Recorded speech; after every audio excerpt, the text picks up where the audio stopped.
podcast editor Ben Ackley at Cesspool, Michigan Life, and this is the new, improved version of Raving Geeks. I'm here with Brendan Valentine, Dan Draper, and Hope Goodearl. And we are going to be, well, not we, I'm not going to be there, but they are going to be kicking off this new season, very experimental season of this show. And honestly, I don't really have that much to add. I hope that everyone enjoys the new version of this show. If you have ideas for us, please send them in to our social medias. But I'm kind of just going to get out of the way and let Dan take it away here. Hey, hello everyone. Yeah, like Ben said, my name's Dan Draper. We're just going to do some minor introductions just so you, the audience, know who we are and like what makes us geeks and why we're qualified to inform you on geek topics. Yep, so like I said, my name is Dan Draper. My pronouns are he, him. My major is a broadcast and cinematic arts, and I have a journalism minor. And what makes me a geek besides all the stuff you can see in my bedroom wall? I grew up video games, like movies, like geeky, like comic book stuff. That's kind of just what I've grown up with my entire life. So I've been kind of around it ever since like I can remember.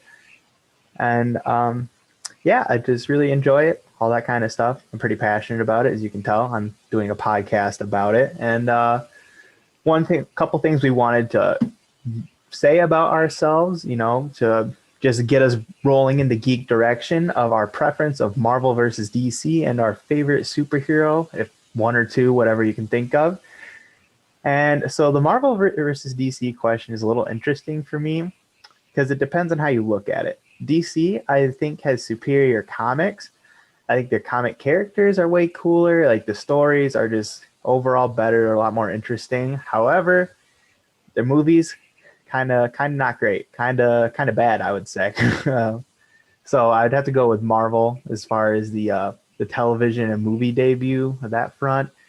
And my top superhero, I gotta go with my boy Spidey. He's your friendly neighborhood Spider-Man. He's pretty relatable for all us normal people out here, but then he's also a superhero on the side. So that's where I land with that.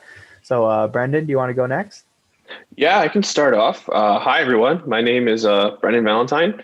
My pronouns are he, him, and his. I am a neuroscience, psychology, and French triple major here at CMU. I know that sounds like a lot, but everything kind of overlaps. So it's really not that much. I have time to do the podcast, so I'm not like drowning or anything. So I thought a lot about this question of what makes me a geek. The first thing that popped into my head was not something I'm like super proud to admit, but I was the kid in my neighborhood that instead of playing like basketball or football with the other like kids, my favorite thing to do when I was a kid was to imagine that I was in like some science fiction or like fantasy TV show, find the coolest stick in my yard and like run around like casting spells and doing whatever, depending on what show I was watching at the time. Maybe I was Harry Potter, maybe I was bending elements or whatever. But more recently, I've just been like super interested in like comic book lore, science fiction lore, fantasy, adventure lore, that kind of stuff. Haven't quite got into D&D yet, but I'm hoping to get there eventually.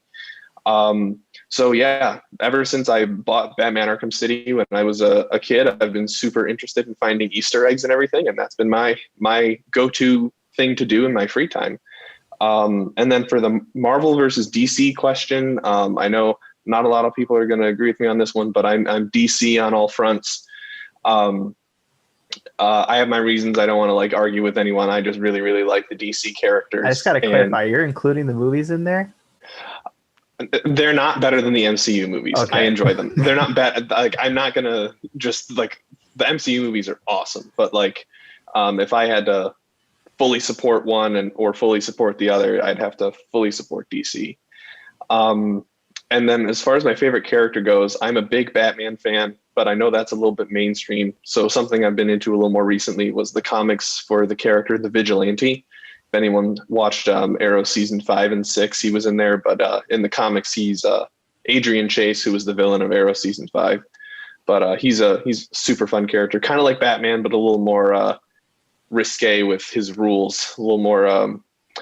He doesn't mind the killing thing, unlike Batman. So it's a little different of a read. All right, Hope, you wanna go next? Yeah, of course. All right, so hi, I'm Hope Goodearl. My pronouns are she, her, and hers. My major is secondary education English. I'm getting a minor in English as a second language, as well as a creative writing certificate. So if you want to bundle it all together, English is the overarching. So what makes me a geek? I'm going to use a John Green quote because I'm huge into books a lot. Probably can tell with my creative writing certificate, but I love creative writing and I love writing stories. But so a John Green quote is, nerds like us are allowed to be unironically enthusiastic about stuff. Nerds are allowed to love stuff like jump up and down in the chair, can't control it, love it. When people call other people nerds, mostly what they're saying is you like stuff, which is not a good insult at all. Like you're too enthusiastic about the miracle of human consciousness. And I realized that it was nerd that he used this word nerd, but honestly, that's a synonym for geek. But so like, I really love things deeply. I really, really love Harry Potter, and I have a lot of merchandise from Harry Potter. I know there were a couple different years for Halloween that I went as a different Harry Potter character, like Hermione Granger or Ginny Weasley. That was fun to spray paint my hair bright red. And I love a bunch of different things too. And I also learn like all that I can. I will go on down the rabbit hole into just like learning anything about like the actors, if it's a movie or like that thing specifically. Like if it's a book, then I'll learn about like the author or setting or something, or just, the fandom in general. As far as Marvel or DC, while I love some characters in the DC universe, like Aquaman is probably my favorite in the DC universe because I absolutely love water. But I will go with Marvel, and I'm not going to debate between comics and movies because I never read the comics. I will admit that. But I'm huge into the movies. That's what my dad and I do together. We'll go and watch the movies in the theater or like have marathons and catch up on stuff. If I had to pick a favorite superhero, it would be tied between Spidey or Captain America. And then like I'm also going to throw in a villain because he's turning into a hero, the Winter Soldier. Bucky has my heart, whole entire heart, everything. So yeah, that's me. All right. Yeah. Thanks, guys, for sharing. Hopefully, you as an audience kind of understand where we're coming from now. Like, see that we're kind of qualified. We kind of are geeks. We know what we're talking about. Sometimes, maybe not really, but yeah. So as you can see, there's a bit of a Spider-Man theme going on today, and that's actually going to be our main topic for today. We're going to talk about anything and everything related to Spider-Man 3. But before we get to that, we're just going to do a couple of side topics, things that any of us wanted to talk about. I know, Brendan, you had a couple things that you wanted to bring up. If we want to talk about those. Yeah, perfect. The first thing I wanted to bring up, more MCU news, but got announced, I think it was like a week and a half ago now, but I still think it's pretty big news that it seems like the main villain for Ant-Man 3 is going to be Kang the Conqueror. Really? Which I thought, yeah, that's the rumor that's been floating around. And I don't know how confirmed this part is, but the rhetoric has been like, he's kind of the conqueror of the quantum realm. So like, are either of you familiar with like Kang and the comics and like his origin? I am a little bit, but you could probably still explain it just in case. So in the comics, like if I'm remembering everything correctly, it's been a while since I read this one, but Kang is from the 31st century, like far future, goes back in time to rule ancient Egypt as a pharaoh. But then when he tries to go back to his own timeline, he overshoots it by like a couple thousand years and ends up, I think, in the 41st century. And that's where he gets the name Kang the Conqueror, because he conquers the 41st century because everyone's just like peaceful. There's no war. So he just like brings all this violence and destruction and, kind of rules over the time period. So the rumor kind of going around is that because in the MCU, you need the quantum realm to time travel, Kang gets stuck in that quantum realm city where they found Janet Van Dyne in the last movie. And he's kind of been ruling over there since. And then Hank Pym and all of the, the whole cast is experimenting with quantum realm and kind of unleash Kang is what I've been hearing and what I've pieced together. So wondering if either of you have any input, any other ideas, excited, not excited. I think it'd be really cool to explore the quantum realm more because, like, you know, as of like the last like couple Ant-Man movies, like obviously they dip their toes in it a little bit and it gets explored a lot more in Endgame, but like overall it doesn't really get explained a lot in the greater MCU. So it should be interesting to hopefully like actually have that be the case, because I know like among other people, like we saw like that city and it was just never talked about again, like once they saw it. So it should be cool to see if that's like actually a thing, and hopefully it gets explored more. Like, do you know if this is just like supposed to just be like specifically an Ant-Man villain, or if it's going to be like a greater MCU villain? See, that's why I wasn't disappointed when I heard Kang was going to be what, or is rumored to be the main villain. But I was hoping that Kang would be like an Avengers level threat, to quote Jake Gyllenhaal's Mysterio. Right. Like I thought he was going to be like Avengers 5, or maybe like Avengers 6 down the line. I know a lot of people are rooting for Galactus for Avengers 5, but well, I mean, you could always have a mini Avengers movie like they did with Captain America: Civil War. That's true. Just Like, bring in a there's- whole bunch of MCU characters. And I mean, with Loki too, he was the villain in Thor, kind of, and then the villain of the Avengers. So there's no precedent in the MCU that like villains can't reappear. Right. So Yeah, it should be interesting. I don't know. I kind of like agree with you that I want him to be like a larger MCU villain, but at the same time, it's like I've just been holding out for Doctor Doom now, especially now that they have the Fox acquisition for all like mutants and that kind of stuff, and that should be more of a focus, because I like Doctor Doom kind of was, I don't want to say abused in the X-Men movies, but he wasn't done justice. yeah, and then what was that? Sorry. I was just saying, like in those movies, he's kind of like a man with a metal mask, but I understand in the comics he's like way more than that.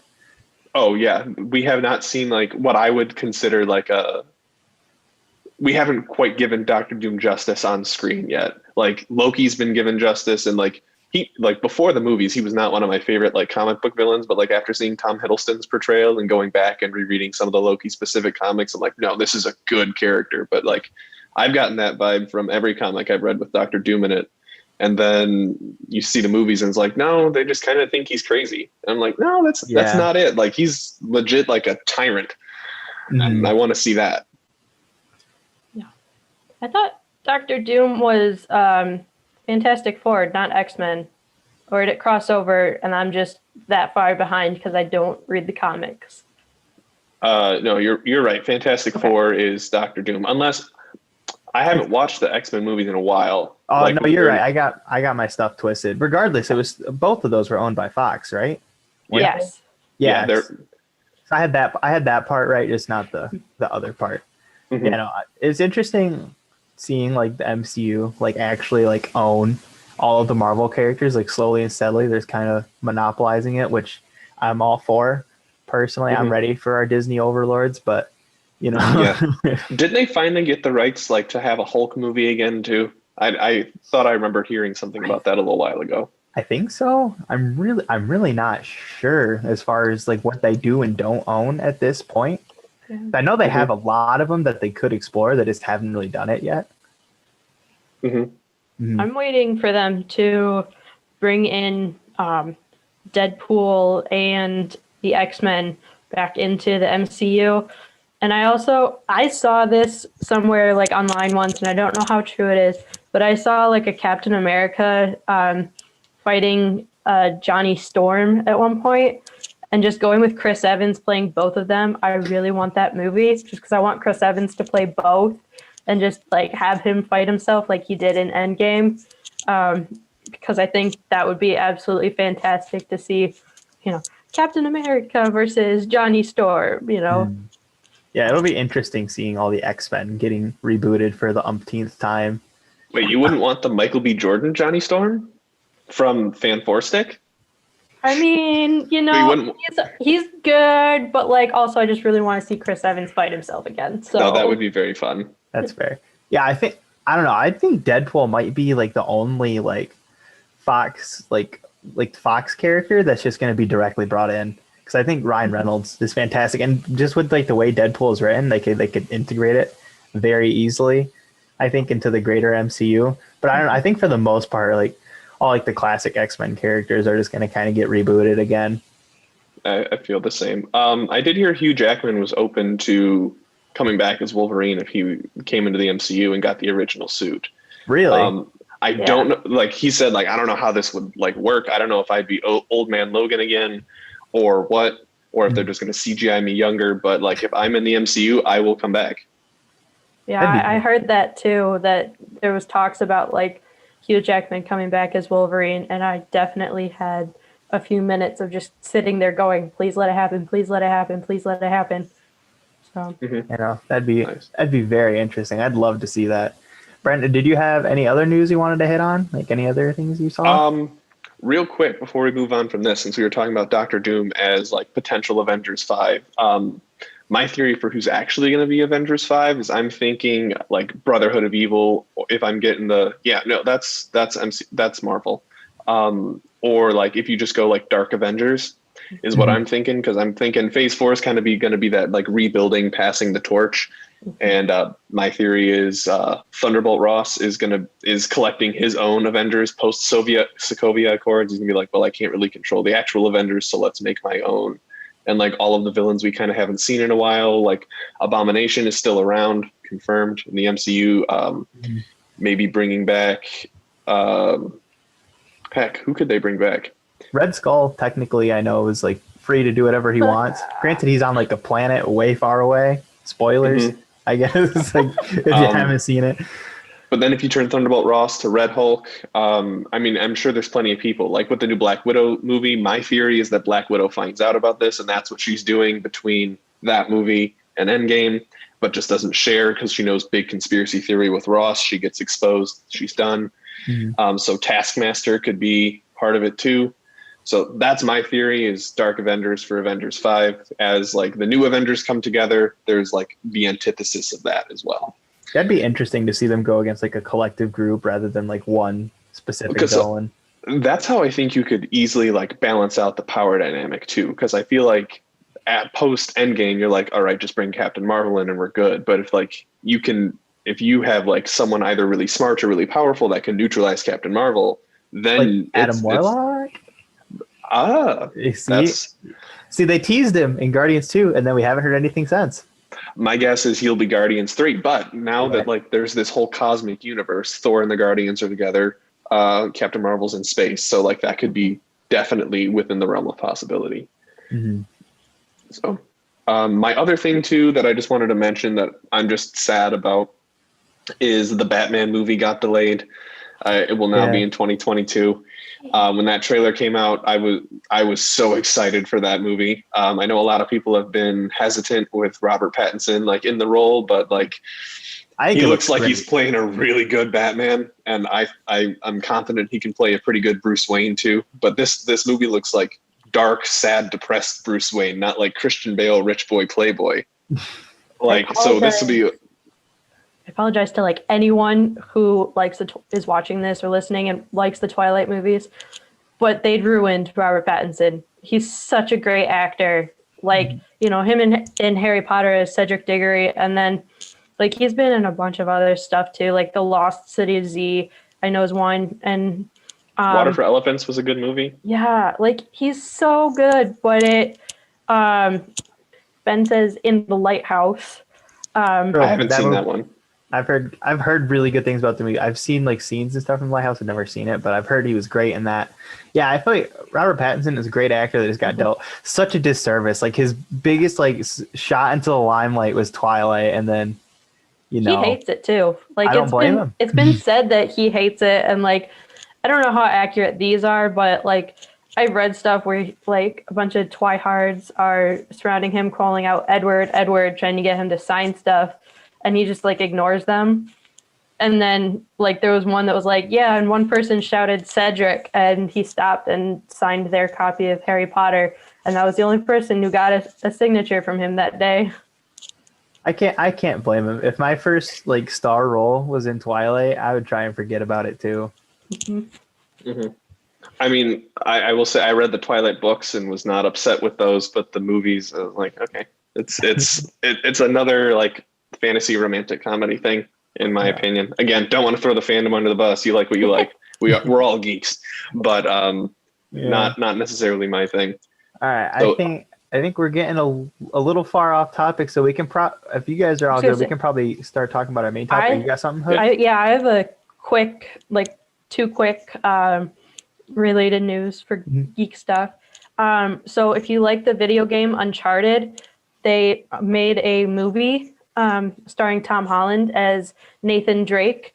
And they have like one more day of filming before filming is wrapped. And so if you want to get a first look of what Nathan Drake looks like, you can hop over to Tom Holland's Instagram because he shared it there. I saw that. He looks great. He looks really good. Oh my gosh. I got to go give that a look because I've enjoyed the Uncharted games. So that would be, and Tom Holland, I feel like could do a really good Nathan Drake.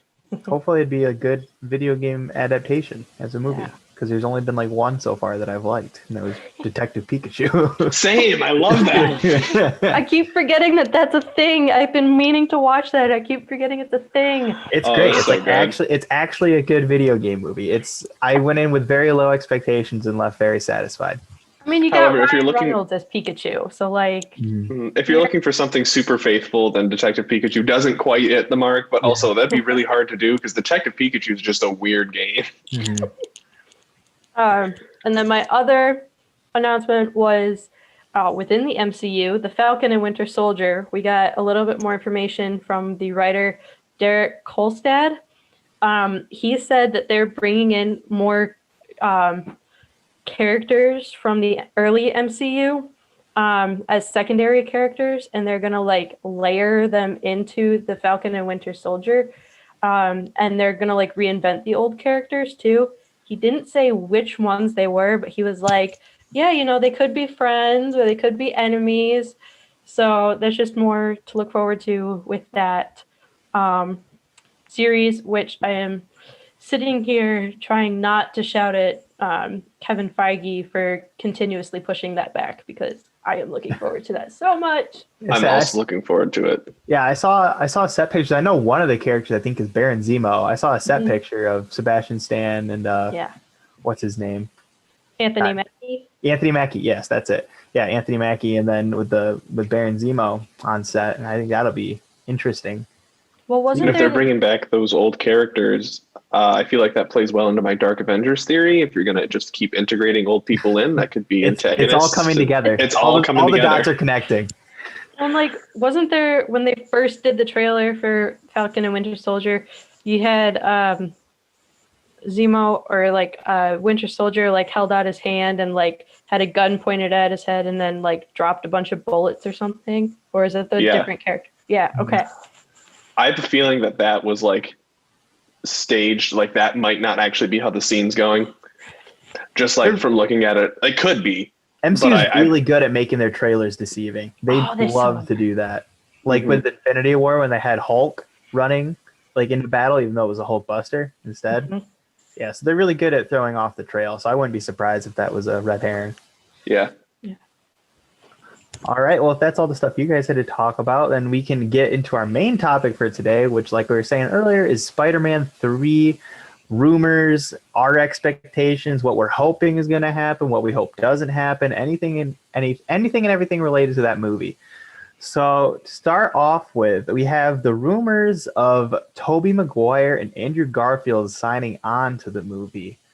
So obviously, you know, a lot of people are getting the ideas that this means like a live action Spider-Verse where we have the different Spider-Mans of, you know, Sony and now and coming into the MCU with Tom Holland. What do you guys think about that? So I would like to say that there is like at least one article going around that's saying those rumors are debunked. But Sony, when they go to quote what Sony says, Sony was just like, oh, so nothing with casting is confirmed. So I was like, okay, so are we doing like an Ezra Miller on the Flash TV show thing where like we're not telling anybody, but we're just going to and we're trying to squash the rumors so that it is a big surprise. But also I saw something that said that there was a audition tape for a live action Miles Morales that got leaked and then quickly deleted.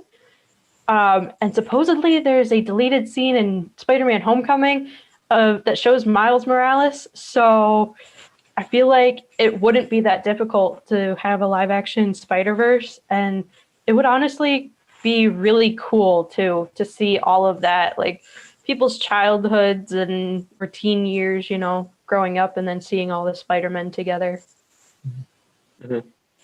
From what I've heard too, like this is going to be like all of Phase 4, like Spider-Man 3, like everything in Phase 4 is leading up to like kind of this. So like with what I've heard is WandaVision is going to like break the universe. Wanda, in dealing with her grief with after Vision's death, is going to break the universe. And then in Doctor Strange Multiverse of Madness, the multiverse as we know will be formed. And then Spider-Man 3 will be Peter Parker kind of dealing with this multiverse being created. So I definitely could see it, like the validity to that rumor, just because there's so many layers to that.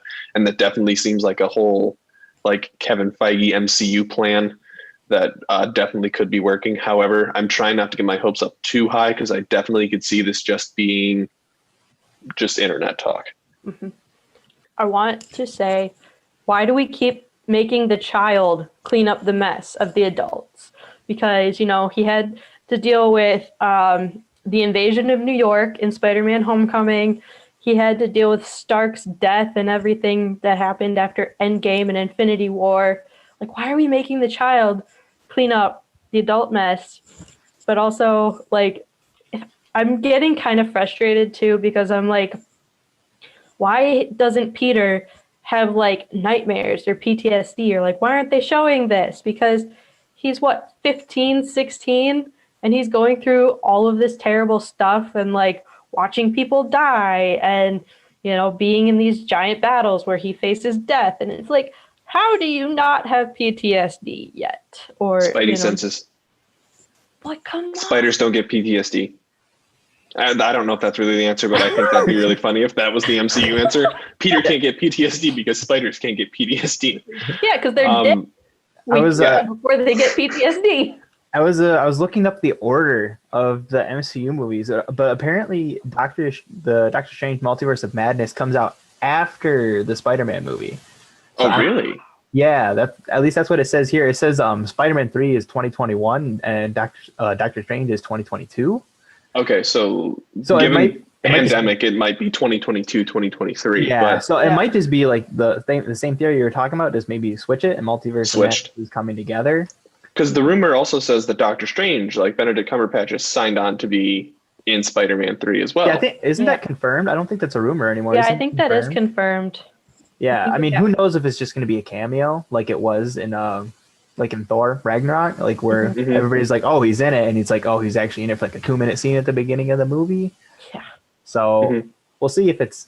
I'm hoping he's in the whole thing. I think they have a great dynamic. Like the little bit that we saw of it in Infinity War, I think they were fantastic together as characters and as actors, really working off each other. So.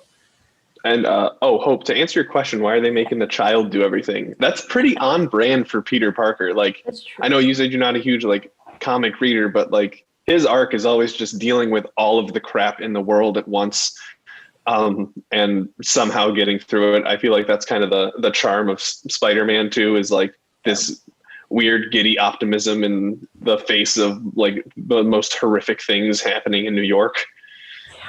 So I mean, I feel like it's pretty on brand. I mean, I do feel like they kind of need to give Tom Holland's Spider-Man a bit of a break. He's gone through a lot, for only being Spider-Man for what, like 6 or 7 months officially. So in the MCU. So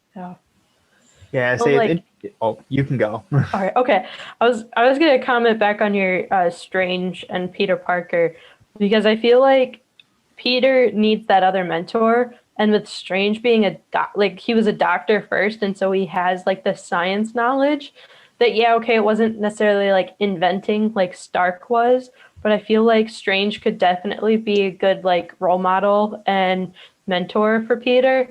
And And I also really want to see the whole thing again of, oh, we're doing made up names. Okay, again, because that was adorable and hilarious and perfect. So I need that interaction again. Yeah, see, I'm kind of on like the opposite end from you. I'm hoping rather than like being a mentor, he's kind of like a challenger, not like obviously like villain wise, but like, you know, challenging Peter to like rise up and no longer need a mentor. Because I understand that's a problem that a lot of people have had with like MCU Spidey, is that he's never really been his own character. Like everybody always calls him like Iron Boy, like he's basically just Iron Man's like, you know, sidekick. But I think now that like we've gotten past like his grief for Tony, we'll kind of see him be his own character, and especially with like, you know, the end credit scene for Far From Home, where like he was like his identity was revealed. I think it'll be interesting to see how like him as a character reacts to that and how he develops going forward and like hopefully becoming his own thing. Yeah, I forgot about his name being revealed. So I saw like a fan theory after that came out of the alien not Krolls. The Skrulls. Skrulls, yeah. Of like having one of them like transform to look like Peter so that like they can be interviewing Peter, and then Spidey swings by. He's like, obviously I can't be Spidey because, you know, I'm right here. But I feel there's like a million ways they can redact that, like multiverse stuff, time travel. Heck, Doctor Strange is a wizard, so yeah. Yeah, well, I feel like now the time travel multiverse with the Spider-Verse too, the live-action Spider-Verse of bringing them in. I hadn't thought about that. Oh, that would be so cool. Yeah, there's so many things they could do with this movie. I feel like there's like no way they can go wrong. Like, you know, obviously there is, but MCU is like, if they're never going to put out a bad movie, at the very least, every movie they put out will be okay. Mm-hmm. I feel like we already got the worst with Thor: The Dark World, and as movies go, that's not that bad. But as MCU movies go, it's pretty terrible. Not that great. Yeah, it's bad. I'm sure there's some people out there, their favorite MCU movie is Thor: The Dark World, so I don't want to throw them under the bus. But in my opinion, that is it's not up there with Endgame and Winter Soldier, in my opinion. Yeah. Which I also feel that, because Dan, you said that Spidey was kind of seen as like Iron Boy or whatever. Mm-hmm.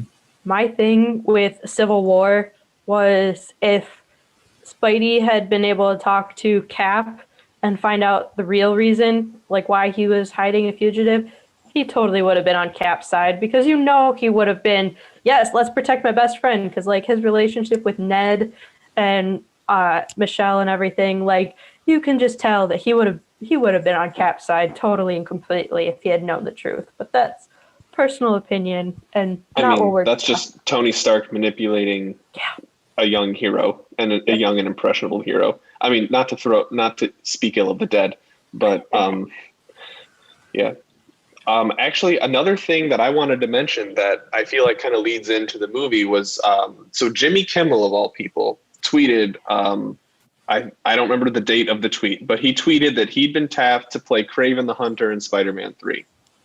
Which, first of all, Jimmy Kimmel's Kraven the Hunter sounds like the best thing that could happen to that movie. That sounds awesome. But what got me thinking with that is, like, if Toby Maguire and Andrew Garfield are in there, and like, let's say, and I know there's been rumors around that Jamie Foxx's Electro has also been added into the movie. I think that was confirmed. I don't even think that's a rumor. Yeah. And if that's confirmed, and then they add Kraven in, then between those three like Spider-Man franchises, you have every member of the original Sinister Six. Mm-hmm. That's what I was literally just bringing that up on my computer so we could talk about it next, but you segmented right into it. Yeah, I think Sinister Six would be fantastic. Oh, I would be so excited if that was like, we're doing live action Spider-Verse, but like not just Spider-Verse, but like a Spider-Verse of the Sinister Six, like get an amalgamation of the three franchises, resurrect dead villains. Because I would hope if they're going to do Green Goblin, he's not an original member of the Sinister Six, but I feel like a lot of people would want to bring him in. Like if you resurrected, because of whatever multiverse stuff is going on, Willem Dafoe's Green Goblin, that could be really, really cool. What do you guys think?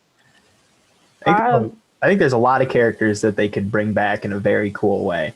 Like I'm looking at like there's this like the fandom wiki, like they have like all like the rumored appearances. They have like the Jake Gyllenhaal returning as Quentin Beck or Mysterio. Yeah, and then wait a second. Oh, this rumor says Toby Maguire will play Peter's uncle, but I don't know how much I believe that rumor. That's an old rumor because I remember watching an interview with Tom Holland saying that, and he was like, "No, we're not having Uncle Ben in here," because like the whole point of where, like they started Spider-Man: Homecoming was so that we didn't get the origin story again because we'd gotten it so many times. I mean, if there were flashbacks, it'd be interesting, but I know Tom Holland has said that he didn't because that was like I think the first movie. It was a while ago now, or feels really long ago. But it's an old rumor and it's not true at all. So. You know, I just want to see them bring back like old characters. Like obviously, like you already have a Doc Ock, you already have an Electro, you already have a Vulture, and like that kind of stuff. So I'll be interested to see like how many of them are like reprising roles that like they had in the past movies, and how many will be like recasted. If assuming they do it, you know, that's the big if right now, obviously, because nobody really knows what this movie's about. So, real quick. Hope, I know you said that rumors debunked, but what that made me think of is, you know, the scene in the animated Spider-Verse when like Peter B. Parker goes and like talks to his MJ. I'm thinking that, but like Toby Maguire comes up to the door. He is, you know, multiverse Peter Parker that like all of a sudden appeared on this Earth, knocks on the door. Aunt May opens it and goes, Ben?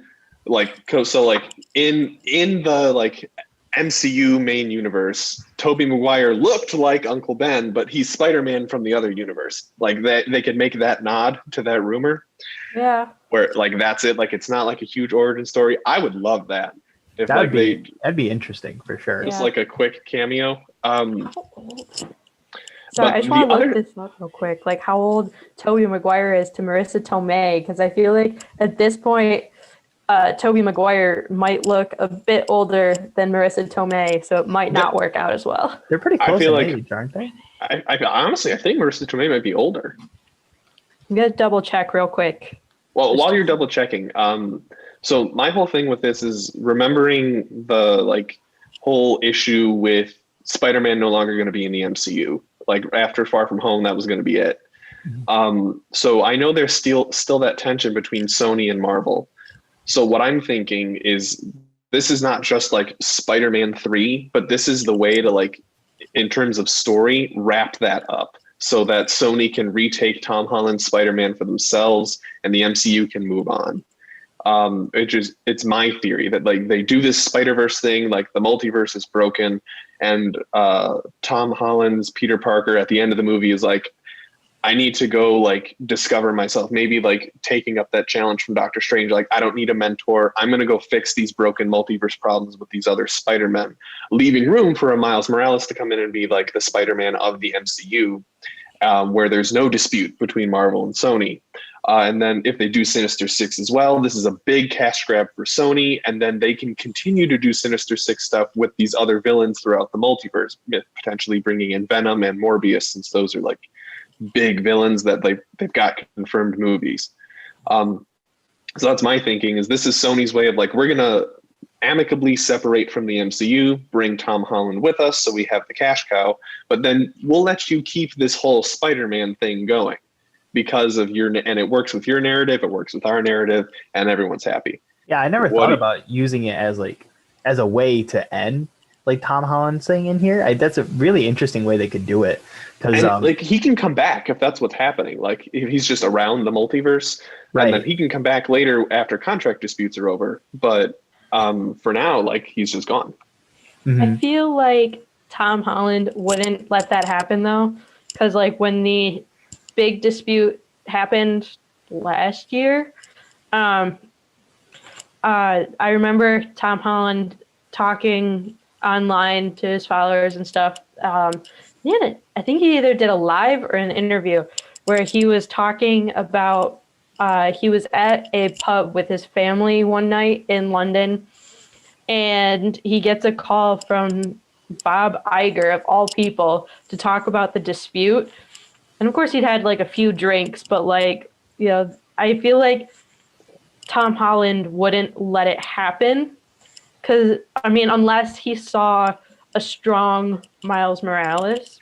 See, I don't know how much agency Tom Holland has in like. See, that's what I'm thinking. I think he had the one good drunken phone call to the Disney conglomerate, but Disney is Disney, and they're going to do what they're going to do. Yeah, and Disney already owns like 50% of the world or something like that. They're not. And if they don't want to have that dispute with Sony anymore, they're like, "You're going with them. I'm sorry, we milked you for all you're worth, but we will make more money just doing Miles." But I feel like also that like Tom Holland would also want to make sure that there is a good Miles Morales, just because I know like from seeing the charities and stuff that his family trust supports that are small and like making sure that people are supported.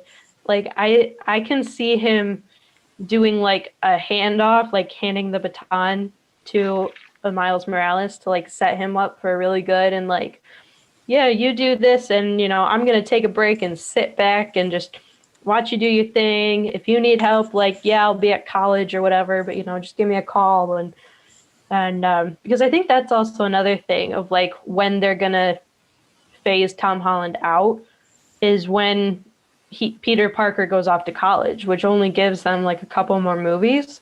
Because I think third movie, he's going to be a junior. Senior. No, senior. Yeah, senior. So then, the next one would be he's off to college, which I mean, I know some comics did have Peter Parker, as a college student, working for the newspaper and everything.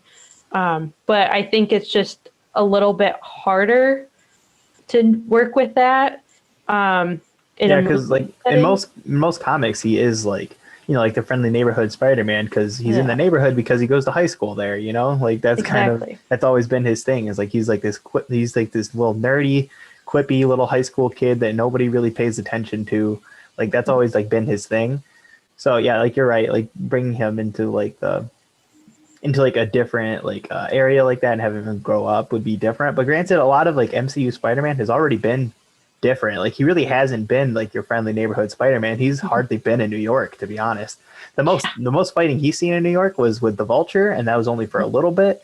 And then the brief little stint at the beginning of Infinity War. And other than that, he's been either in space or in Europe. Like there's really been no New York Spider-Man within the And then in Homecoming, he even went to DC. So yeah, exactly. Yeah, I didn't even think about that. In Homecoming, he was hardly there either. I would really like to see Spider-Man 3 in New York more.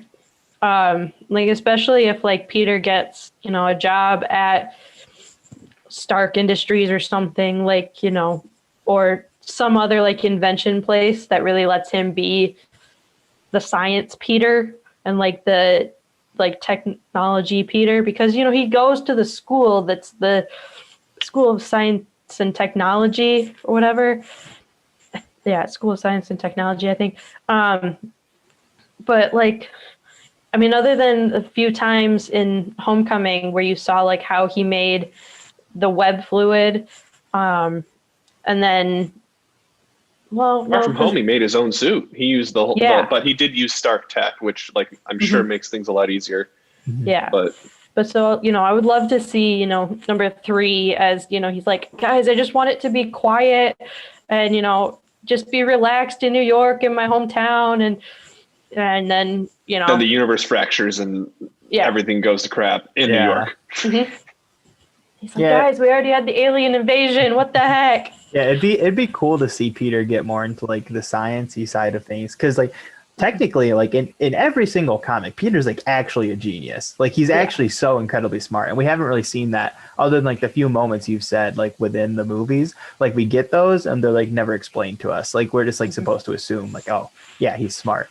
But if we could explore that more, I think that'd be really cool. I think that'd be a great thing for them to include in the third movie. But obviously, we still have these plot points that were left, that are left still for them to solve, to see whether they transition into all this stuff we're talking about, or if we're way off the mark and they just literally just going to be talking about how Peter Parker like is actually Spider-Man, and he has to figure out a way to tell everybody he's not, even though he had it revealed to everybody. Well, My theory before all of this like potential Spider-Verse like stuff hit, ever since Homecoming when Tony sold Avengers Tower, I've been thinking, well, who's going to buy it? So my thought process was Dr. Octavius or Norman Osborn. So like I've always been like a Oscorp in New York now. Peter nostalgic for the Stark stuff, works there. Like I could see that. And then while coping, or maybe Norman Osborn comes out and helps him, figure out the PR of being outed as Spider-Man.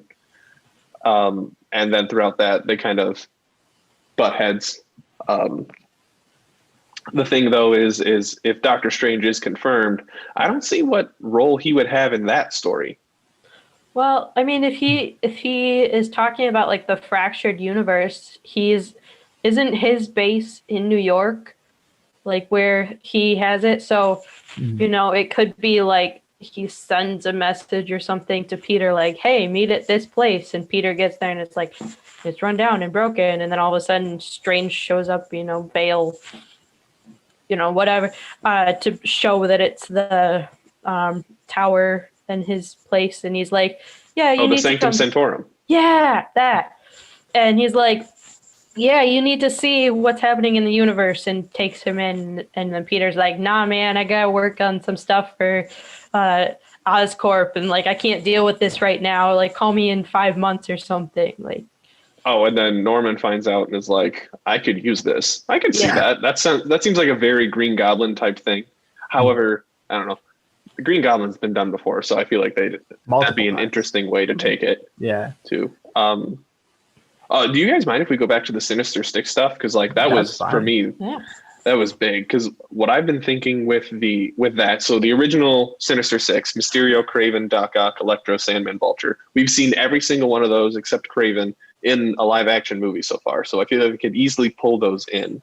But they also have had plenty of other villains that have been rotated in and out of that roster that have already been there. So that might have been more popular than some of those. I know I already mentioned Willem Dafoe's Green Goblin, the Rhino from the Amazing Spider-Man movie. I don't remember him. He was hardly in it. He was he was hardly in it, but I thought that was funny. The Lizard from Amazing Spider-Man 1, Scorpion and Shocker, and Prowler from Spider-Man Homecoming. Speaking of the Prowler, that could be a great way to like throw Miles Morales into that movie too, if they make him part of the Sinister Six. So am I missing any other villains? Because I'm thinking like that's a big roster to choose from, and they probably won't do them all, but they definitely don't have to do the originals. Because like you were saying, like the originals, I don't see a feasible way they bring in like Sandman. Like he was hardly in the original Spider-Man 3. Yeah. So I could see them definitely not having him. I could see them maybe not having Vulture since he's already been done in the MCU. I'm thinking because Michael Keaton's Vulture was so popular, they'd want to bring him back. And I think that's why they'd want to bring back Electro too. Yeah, it's like Jamie Foxx, big actor, like right. I think with Vulture too, like especially, with the Homecoming end credit scene where he's walking through prison and like the one guy comes up to him and is like, "Hey, I hear you know who Spider-Man is," and he's like, "Nope, don't know what you're talking about. You got false information." Like I could see him either like escaping or getting out of jail and going to find Peter and being like, "Listen, we're even, so you better leave me alone and I'll leave you alone." Or, he gets caught up in something and Peter's like, "Come on, man, I already put you in jail once. Don't make me do it again." And then he's like, "No, listen, it wasn't me," or something. And like, I could definitely see something like that. And with that, after Peter getting outed as Spider-Man in Far From Home, Vulture could be an ally in the end against the Sinister Six. Yeah. Because, I mean, I feel like they have that mutual respect now. Well, and he already defended him in the end credit scene, like when Scorpion, like he encountered Scorpion in jail and he asked him like if he knew who the Spider-Man was, and he's like, "Yeah, if I knew him, he'd already be dead." But we all know, obviously, he does know. So yeah. Was in I think it was number 3, Toby Maguire Spider-Man, the alien creature, was that Venom, the black? Yeah. Okay. That was Venom. Because you could conceivably bring, I don't know if you said this, but you could conceivably bring Venom into the MCU. I don't think they'll do Tom Hardy's Venom. See, as much as I would definitely love think that, I don't think solely that's... seems like a Sony thing right now. They're kind of like, this is Oh, it is Sony, isn't it? They're going to hold on to it. Really. Yeah. I could see Tom Holland showing up in a third Venom movie. Yeah. However, I don't think I can't, just with all the Sony stuff, I can't see, Eddie Brock showing up, specifically Tom Hardy's Eddie Brock showing up in that movie. That's like the I'd only, love it, the only Spider-Man related thing that Sony like solidly has a grasp of. Other than that, like Marvel is like dipping their hands into it right now. But like, what about the Venom from Spider-Man 3 when it wasn't on Toby Maguire anymore, but in the other on Eric Foreman? Yeah. Basically Eric Foreman, yes. Topher Grace. That's my headcanon, is that it is just exactly who we were talking about too. That's hilarious. My headcanon is that Venom in Spider-Man 3 is actually just Eric Foreman. Let's do it. Marvel, let's do it. Make it Eric Foreman. Make it an old Eric Foreman and have his, because didn't his dad act in, the guy who played his dad acted in one of the Marvel movies, I think, maybe. Did he? I think it was like a brief character, but maybe I'm thinking of something else. But I think it would be really funny to bring in Red, his dad, and Eric and Red Foreman, and he was an Agent Carter. He was an Agent Carter. Yes, that was it. But so I didn't even know. bring him in, and then you can just be like, Eric, you dumbass, why are you doing all this? That's actually the multiverse. It's not between other Spider-Men. It's between that 70s show and Spider-Man. That's the big crossover. We've done it. We figured out Spider-Man 3. All right, confirmed. You guys don't need to worry about those internet rumors anymore. We'll see you guys later. That's the end of the podcast. 90s sitcoms and Spider-Man. That's it. Yeah. But that would work so well with Peter because he's hey, that really old movie with the that really old TV show from that would be funny. That'd be it was set in the 70s, I think, but it's me. But back on topic, I don't know if Venom is going to make an appearance at all. Like regardless of which Venom it is, I just don't think Sony will let Marvel Studios get away with it. Sadly, because I think it'd be great. One question I had too regarding villains was, so I know we have like this big roster to choose from, and if they're gonna do if Kraven seems to be likely, I don't know if they do another new original villain for this movie. But if you guys could choose another Spider-Man villain, one we haven't seen live action on screen yet, do you have one you could pick? You're making me look up comics right now. What are you doing? See, the one I've always wanted was Mysterio, and then they did him great in Far From Home. So now I'm just content. They could do whatever they wanted with Spider-Man, and I'd fully trust them because I got all I wanted in Mysterio, and I got it in a modern take of Mysterio too, which was great. Which I loved Jake Gyllenhaal's Mysterio. I thought that was really good. Especially they had the comic accurate costume, but it didn't look ridiculous. Right. And it was it worked really well. I'm not super familiar with the villain in the comics, but I believe he was in one of the old Spider-Man animated TV shows, and I kind of want to see the Chameleon show up. Mm-hmm. I feel like that could be interesting. I don't know a lot about that one. So, neither do I. Actually, not to the level where I'm comfortable explaining backstory and things like that. But you can get from the name Chameleon, shape shift-ish type stuff. But I believe he's more tech-based. If I'm wrong, someone listening to this Wikipedia says he's a master of disguise who can make himself look like anybody. Yeah, and I'm not clicking the. It looks like Russian though, just based on the name. I don't mean to stereotype, but Dmitry Anatoly. I could see the Peter Parker with Spider-Man being resolved by a similar to Mysterio situation, Chameleon coming in I'm your friend, I'll help you figure this out. Mm-hmm. I can make myself look like you do your thing, and then you owe me. And then end of the movie, it's I'm the leader of the Sinister Six and you owe me. Yeah. which is like the thing. That's where my mind went. I think it'd be cool, but I feel like that sounds a little too similar to Far From Home is the only thing. Yeah, that's what I was worried about. But like they already have a problem with like twist villains. So I think doing another one immediately for the next Spider-Man movie is like, a little iffy, but I think it'd be sweet. I just don't know if they'll do it. I think they might go with a little more of like a mainstream villain.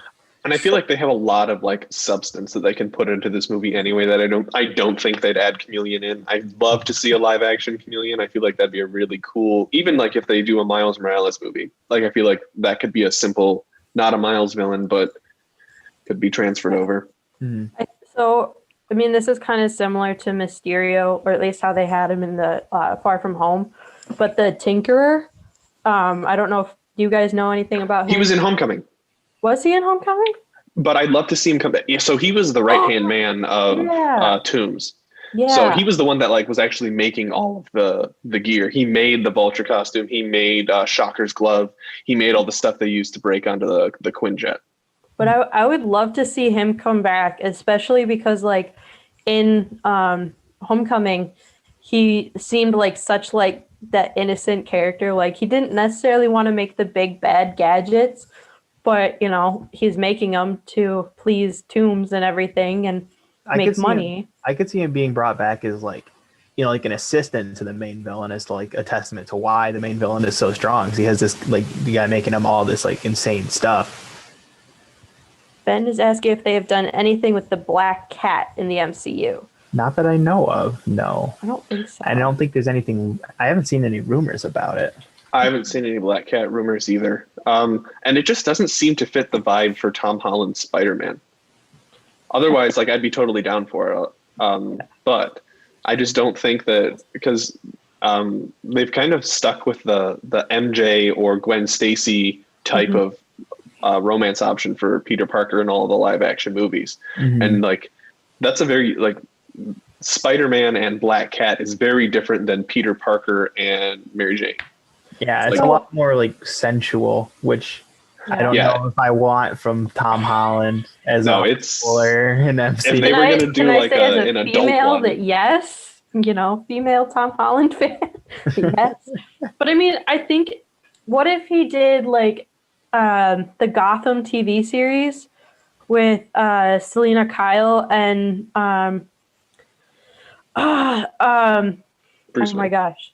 Yeah, Bruce Wayne, thank you. When they're younger, like she's not really a villain, but she is because like an anti-hero.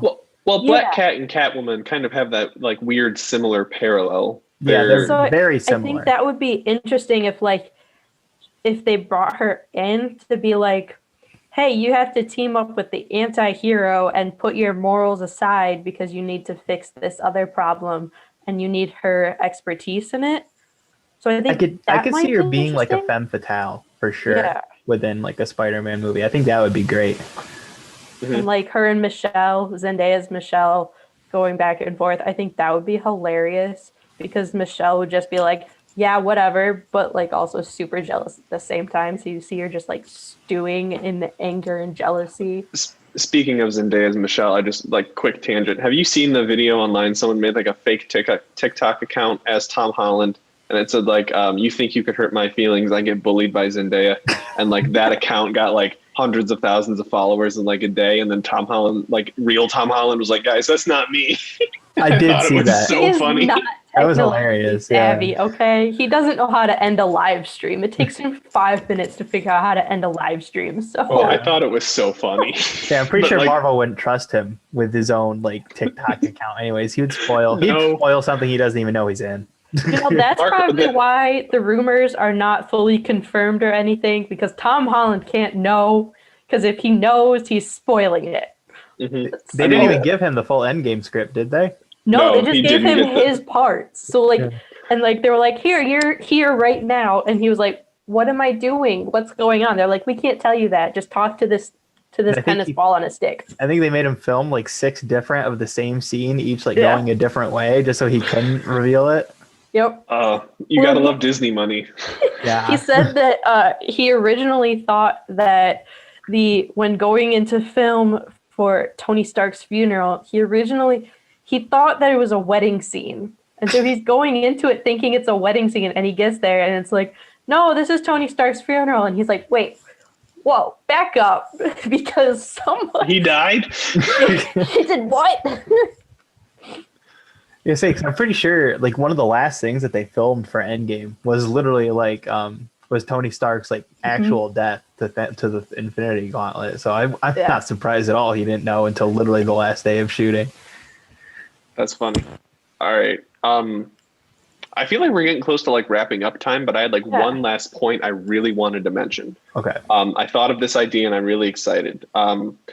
So one of the like big like mainstays of the MCU has been the cameos, the Stan Lee cameos. And unfortunately, there will be no more Stan Lee cameos.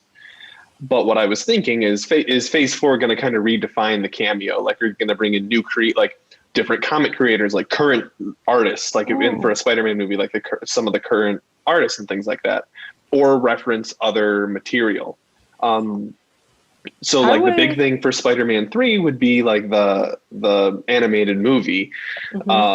And there's plenty of Spider-Man in that. So if there's like a big end scene where like there's a bunch of villains up against a bunch of Spider-Man, you could see like Nicolas Cage as Spider-Man Noir, or maybe you get a Spider-Gwen using the Amazing Spider-Man Gwen Stacy. I'm forgetting the actress's name now. But what do you guys think Emma Stone?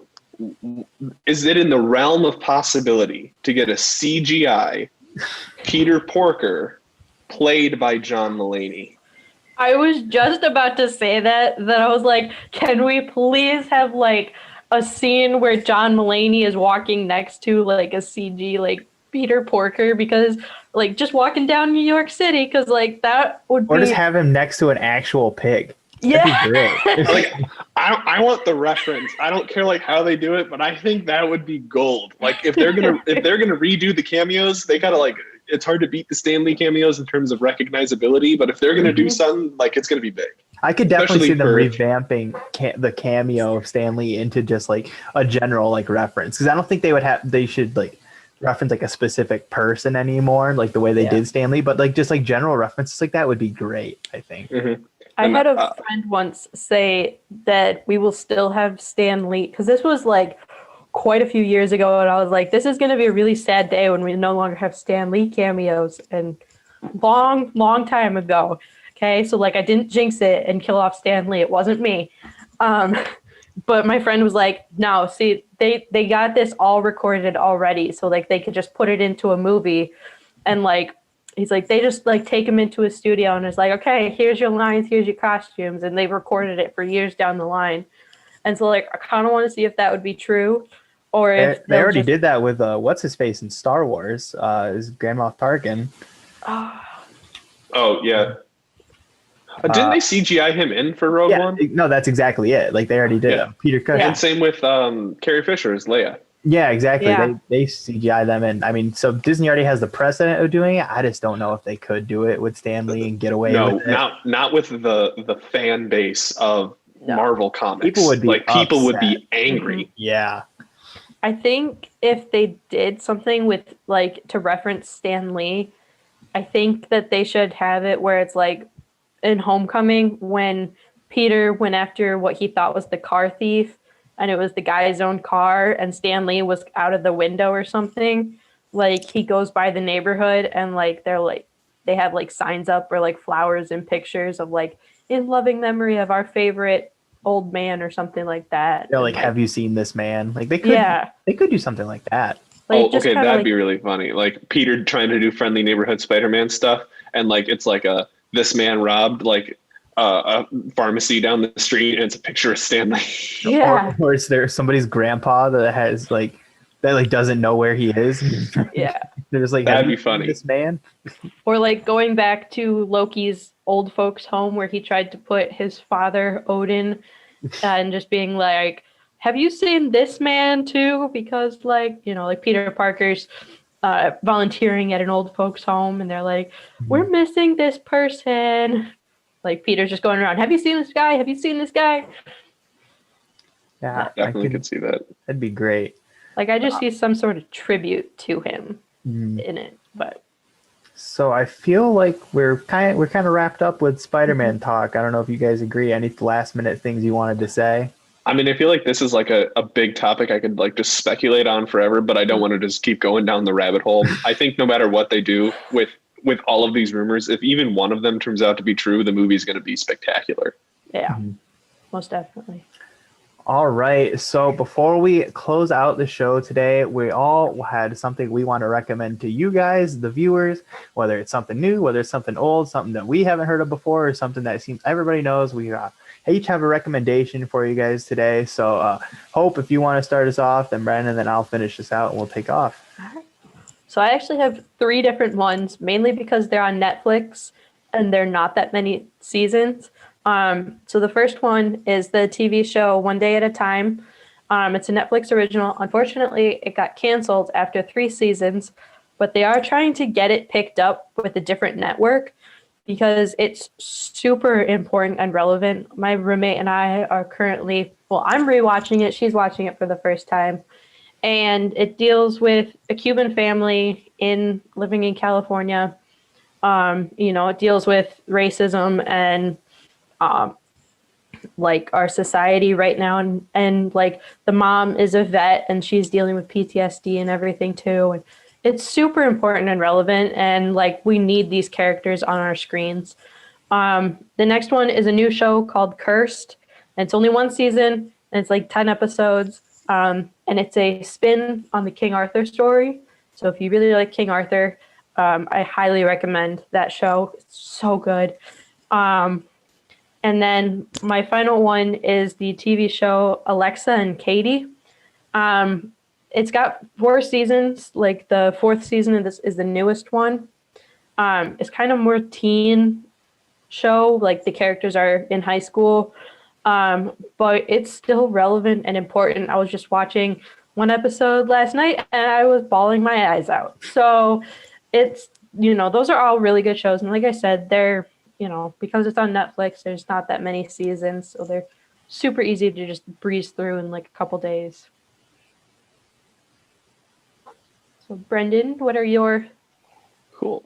So when I was coming up with recommendations, I was also thinking a lot about the Spider-Man news.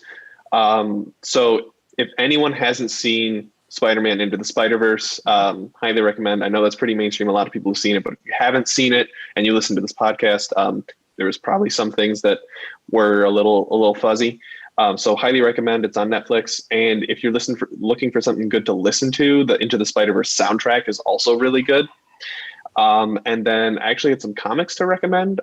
So if you want to look into Amazing Spider-Man Annual #1, it's one of the first, it's from the 60s. So it's one of the first Spider-Man comics, but it's like the first of that annual series. And that was the first appearance of the Sinister Six. So that'd be a good place to get into if you're hyped for the Sinister Six and Spider-Man 3. And then I know I mentioned Kang as the villain of Ant-Man 3, and if just a fun Kang the Conqueror story, Avengers 292, it's the Council of Cross-Time Kangs.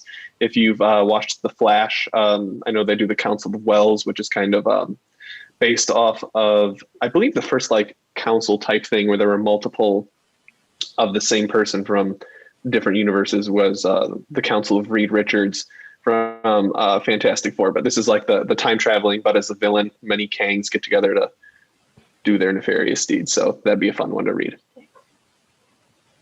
Yeah, I've always wanted to get more into comics, so I'll have to look into those because I've delved a little bit, but never too much.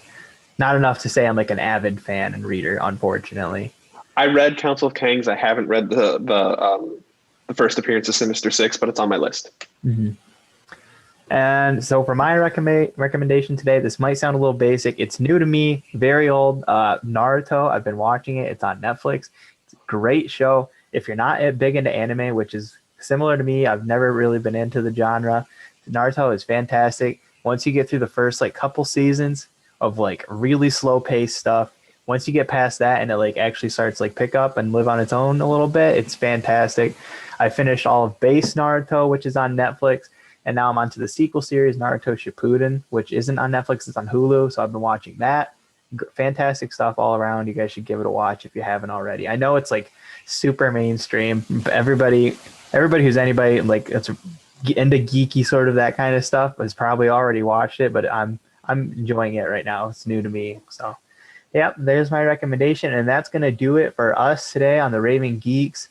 We are your new geeks for this year, and there's also some more of us on the way who you haven't seen today. Well, hopefully we'll popping up in future episodes. So yeah, make sure you guys are tuning in each week and give us a listen, give us a watch, and let us know what you think. Maybe give us some suggestions of stuff you want us to cover in the future. But yeah, for that today at CM Life, this has been Dan Draper, Brendan Valentine, and Hope Goodearl, and I hope you guys all have a great day.